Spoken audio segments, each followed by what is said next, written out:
This episode is brought to you by HASA. Liquid is clearly better. Liquid chlorine is the highest purity, works immediately, has no added cyanuric acid or calcium, and it will leave your pool safe, clean, and clear. And by the bottom feeder professional grade battery powered vacuum system. It sucks to clean pools, so cleaning pools sucks less. Get $100 off with code DVB100. This episode is brought to you by Skimmer, the #1 pool service software in North America. With Skimmer, you can streamline your schedule, grow your revenue, and keep your customers coming back with 5-star service. Whether you're a one-person operation or an established team, Skimmer is your partner in success. Visit getskimmer.com/poolguy to try Skimmer for free for 30 days. The Pool Guy Podcast Show. The Pool Guy Podcast Show. The Pool Guy Podcast Show.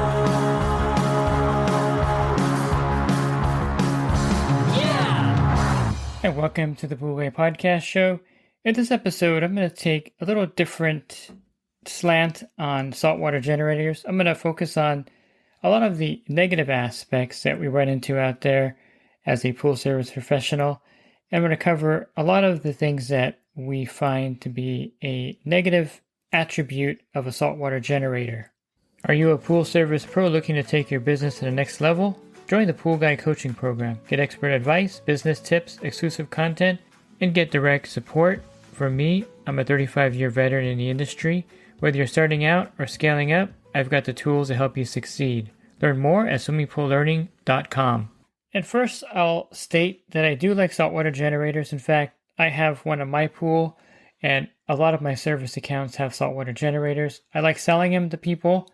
I think they have some benefits, but you have to know, of course, about the negatives of saltwater generators, especially if you do pool service and you want to sell these. There are some drawbacks. The first drawback is that not every saltwater generator is created equally, and you're going to have your preferences. Like, for example, I'll sell the Jandy True Clear Salt Cell all week long or all month long or all year long, or this one of the ones that I actually is my go-to saltwater generator. I can live with the Pentair and Hayward salt generators. I don't like them as much as the Jandy.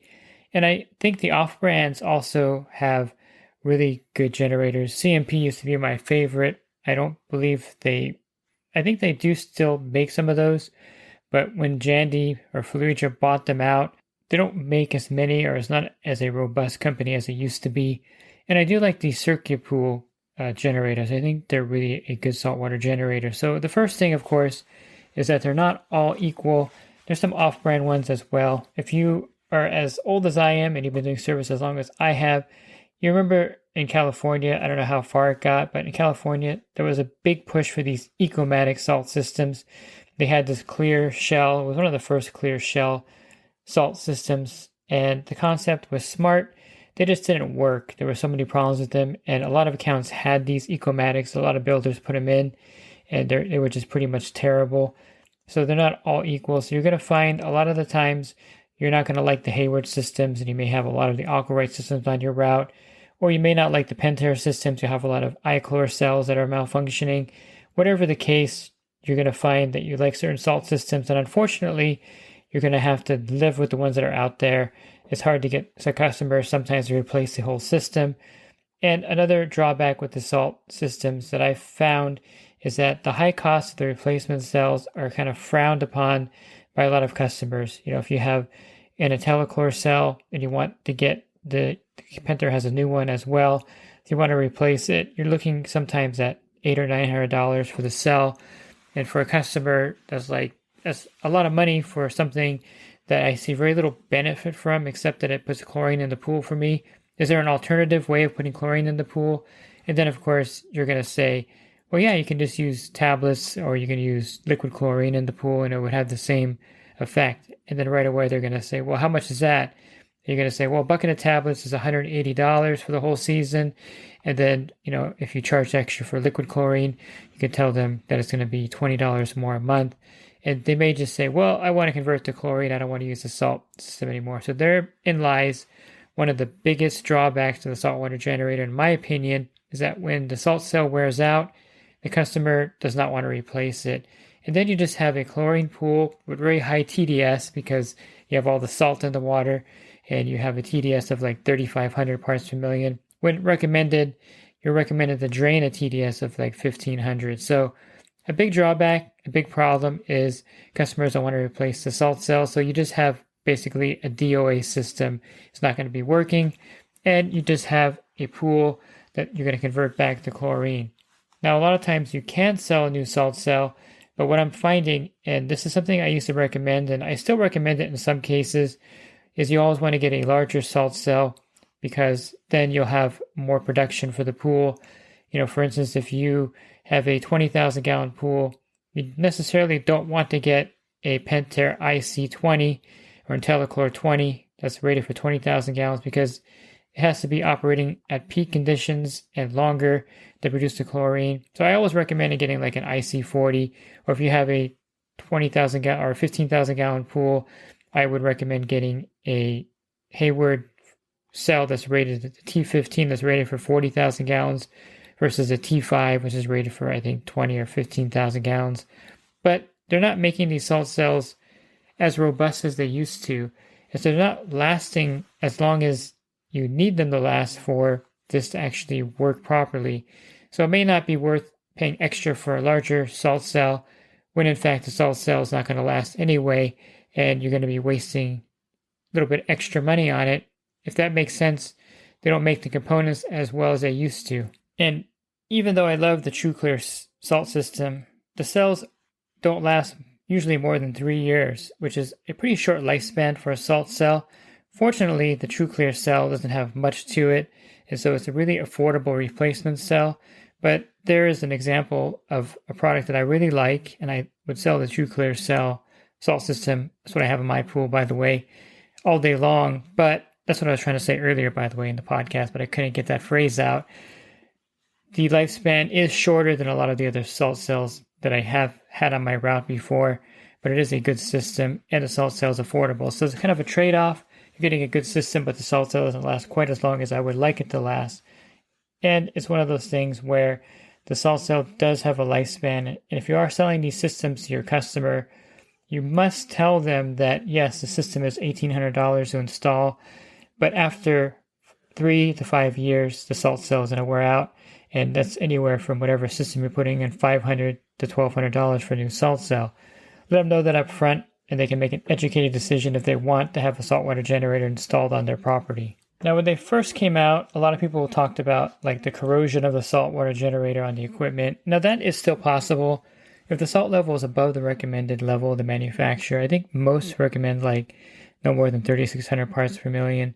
If it does get into like the 4,000 or 5,000 parts per million range, you can actually have some corrosion of your pool equipment, some damage to it.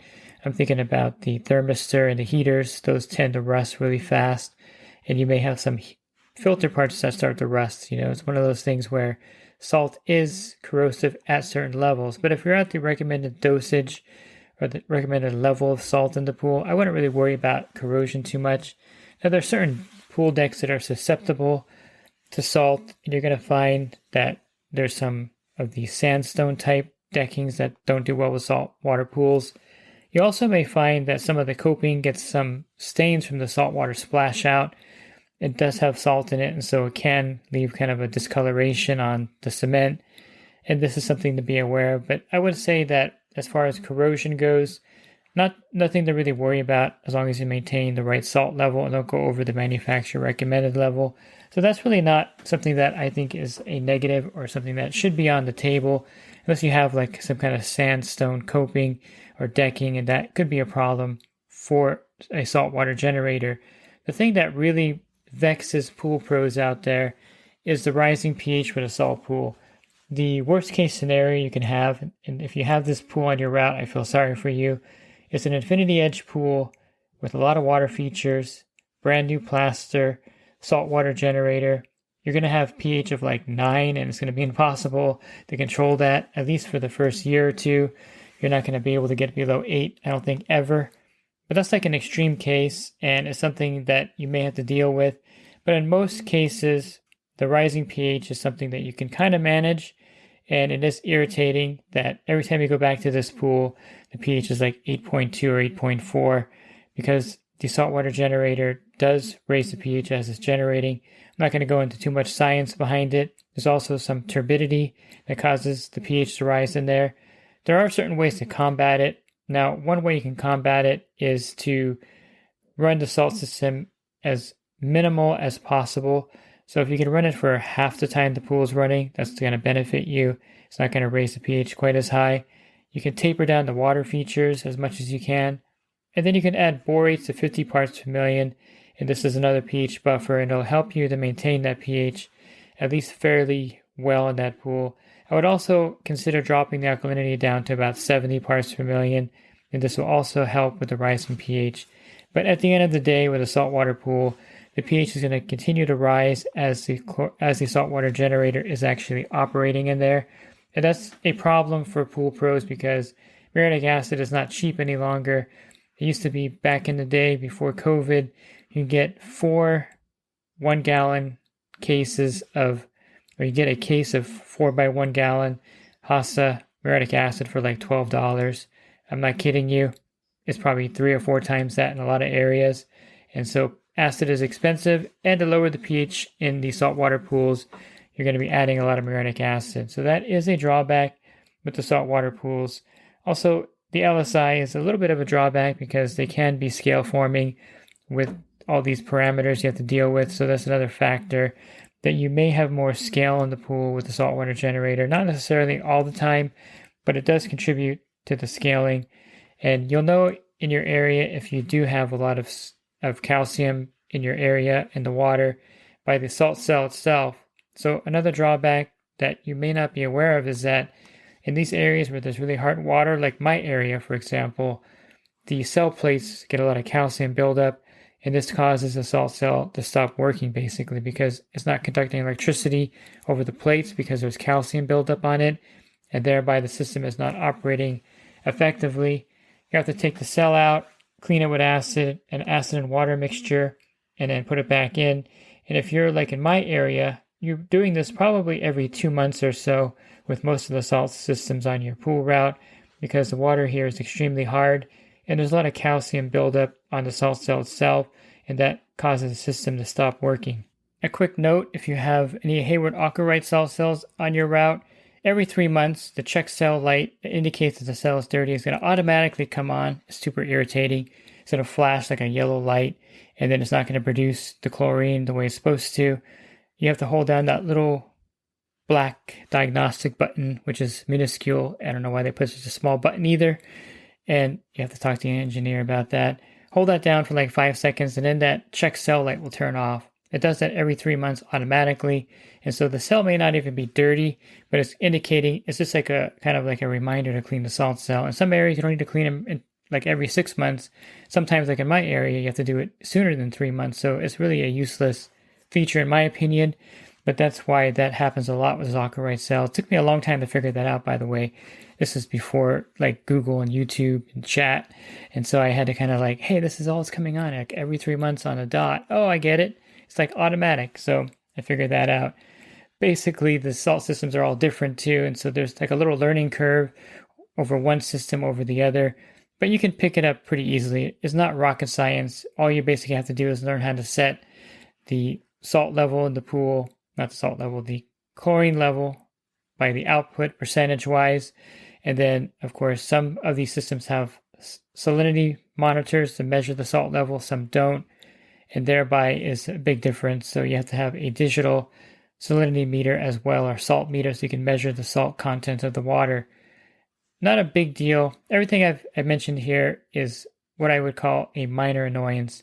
There's bigger annoyances, and the biggest one besides the rising pH is the white blowback that you get in some of these systems. Now, there's 2 types of blowback out there. There's a lot of debate in the industry what it is, and I think the Arenda folks just say it's calcium, and it's going to be calcium blowing back into there because the LSI is out of balance. That's true in some respects, and there's other aspects, like Bob Lowry always thought you should have a cooling off period. So if you have a VS pump and you have a saltwater generator, run your high speed first, then run a low speed to where the salt system turns off and the pool is still running, because there's a lot of heat being produced in that salt cell. And that heat may contribute to some of that calcium flaking coming off into the pool. And then there's another theory which I kind of buy into a lot, because the white flakes in my area are kind of mushy. They're kind of like slimy and mushy, and they're not really like flakes from calcium. And maybe that's some kind of biofilm. There's some kind of buildup that happens with the salt generator. Usually it's with the Pentair systems. That's when I get the most blowback and this biofilm.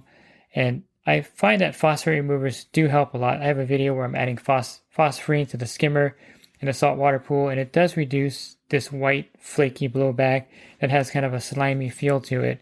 So that may be another kind of white flake that you have, is the kind of like a biofilm kind of flake that's kind of attached to the calcium as well, causing it to have that slimy effect. And sometimes it's like epidemic in the pool.